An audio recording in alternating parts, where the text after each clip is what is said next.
Alright, boys, Grand Cross finally decided to drop the sequel to the hottest character in Grand Cross. Well, arguably. At least the hottest, like, well, she's up there.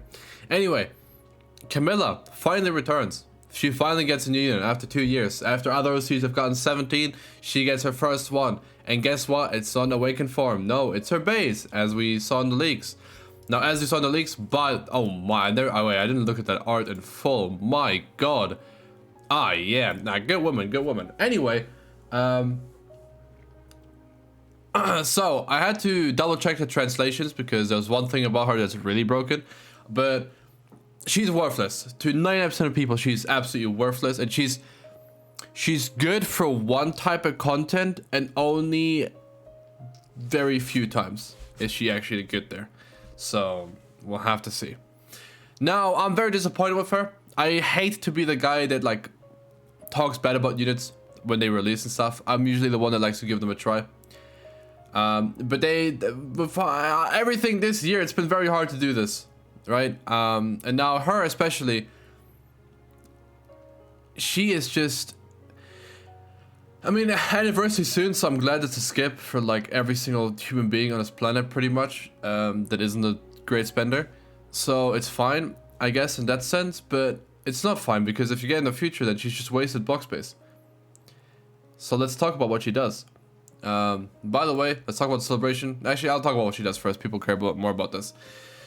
All right. So, also lazy ass unit. Actually, just you'll see at the end. It's so lazy. Anyway, her passive, right at the start of battle in guild boss only. She's a guild boss unit. Only guild boss, by the way. Let me clarify this, guys. Only guild boss. At the beginning of the battle, she increases her ult gauge by 2. And when she does damage to an enemy, she increases her ult gauge by another 1. Cool, right? So if you do a single target, you get to 4 ult gauge. Oh, wait. Her single target is Elegant Blow. It's a card from 10 years ago. It's Lost Vein single target. It's Green Escrow single target. It gets her ult gauge. On the rank 2, she'd get a 1 ult gauge. So you can just do the rank 2 and you go from start of the fight to ult. So that's pretty cool. And that's it. That's all the skill does. It's 2023, by the way. Speaking of 2023, Green Halberd. Her buff is the Green Halberd buff. Now, obviously, it's a very good buff. Increases your damage by a lot. Especially if we look at more into her kit. It's going to work really well.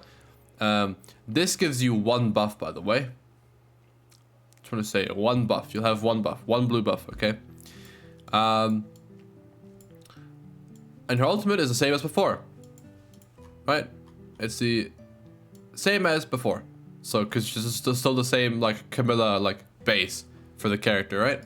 Cool. Now, transformation, okay?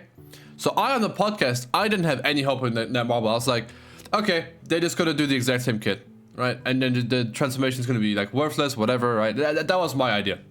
That's what I thought they were gonna do. No, they went above and beyond and they made it, like, somehow even worse. So, instead of just copying what it is and being lazy that way, they were lazy, left the icons, animations, but just threw some different effects on it. So they're like, yeah, we could change them, but like, we're just gonna like do the same thing, but we're gonna have like some funny stuff there. Now, single target is amplification. Or amplify. Well, amplify. And then her other card is red nunchuck bonds, single target, that ranks down skills. And then based on the number of skills ranked down, reduces ult gauge. Cool. And ultimate is just a bit of damage, single target. This is nothing, because this has no effect. This does not match up to like other people's stuff, right? Just so you don't go like, oh my god, this is so much. Nah. Okay, now let's talk about the big thing they actually changed. Okay, so she has 2 passives, right? When she's transformed, she gets 20% attack rate stats. She doesn't do that now. Instead, now I had Aoki, the Grand Cross database person. I had her translate this passive to me because I was like, this is a little too stupid. So what this does is it increases her attack rate stats by 30%, and when an unknown ally uses a skill and deals damage. Increase unknown allies HP by 12% for 3 turns up to 5 times. So 60% HP. That's broken.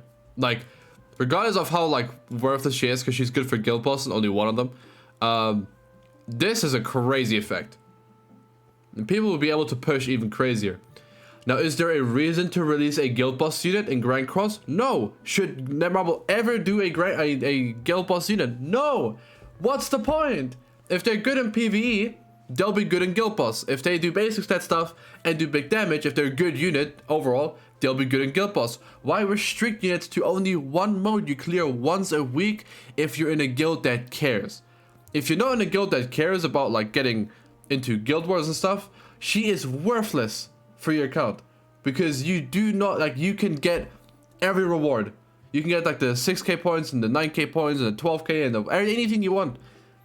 You can get that like this, like it's nothing, absolutely nothing. So this unit has no place in Grand Cross. It is only for the 500 people on both Korea, Japan, global combined that feel the need to like play guild boss to that extent. And even then, they might not run her. Like, the transformation is crazy, but I don't know like what the setup would be to run her transformation and then still like perform like crazy. I don't know. You'd have a lot of health, but you'd also have to do 5 skills without killing. So you'd have to use like buff skills and everything. So yeah, I don't know. I'm gonna assume she's broken. Like, this just looks really good for me. The HP stuff is broken. She's gonna do really good damage if she has attack rate stats. Well, no, she won't. Hold on. I'm on Camilla right now because I was gonna record a Camilla video. Hold on. She's gonna have like slightly increased stats. So actually, her attack rate stats aren't too bad. Her defenses are obviously garbage, but like this, let's say her super awakening gives her like a bit more of these and a bit less of like the defenses. 'Cause who cares at this point, right? That's not her point anymore. If this goes like 90 maybe, or like let's say 87, like that's fair, and this goes like 190, then she's gonna get 60% attack rate stats plus like all the basic stats from unknown allies and everything. She's gonna look good. She's gonna have good stats. Now, does she have a good card to take advantage of like all this like attack she gets? No. Like, she has amplify. So the way I think it works is that these like 3 turns, that 12% HP buff, I think it is a blue buff every time. You get like a whole thing. And if that's the case, that's pretty good. Also, I guess you get this, right? But yeah, I don't know. It's so sad. Like, from me, like, I know game design is so hard to grasp for people. No one like wants to like learn about it or anything. But like, releasing a unit that's only good for Grand Cross is literally just such a garbage decision. It's a unit that only affects 500 people at most, and I'm highballing it here. And those 500 people would do the exact same thing, if this unit released or not, right? They'd still push for guild boss, so it's not like it makes people play. And then it also isn't like oh, guild boss was really hard. You need like this unit will make it easier for the other people, so they actually have a reason to summon. No. Is she good anywhere else? No, because he literally doesn't have a passive. Yeah, and then it's just so stupid. Release a good unit, and you know, you can make her like cater towards guild boss, right? Like, have stuff that is like very like, oh yeah, this would be good in guild boss, but not restrict her only to it. If this was like PvE, she still wouldn't be good in PvE, but at least don't restrict her. Yeah, I don't know what you'd use her for. If this was like PvE, in PvP, this would be really strong. You do 1 card, you get 5 oak gauge. Obviously, I don't have to explain why that's strong. Even though like that's how you want to do transformation characters, right? That's why I don't think Attack on Titan is coming back anytime soon as a collab, because they'll have to like they'll have to have more than 1 person working on the game to figure out a good way to do transformations that isn't ultimates, so it doesn't feel like a waste, and then they can do that. Because this is like, okay, you waste 1 turn getting the ult, then you have to ult, and by the way, you also have to get the rank 3 buff before you ult, and then when you ult, you have to fit in 5 attacks by unknown allies, or well, Oh no, they have to, no, they actually have to deal damage. Yeah, that's actually a big rip then. Yeah, they have to do damage. So that sucks too. Yeah, I don't know. I'm disappointed. Also, the rest, nothing. Cool. Anyway, yeah, good job. I'm very disappointed. As per usual, this entire year has just been disappointment. So yeah. Anyway, good job.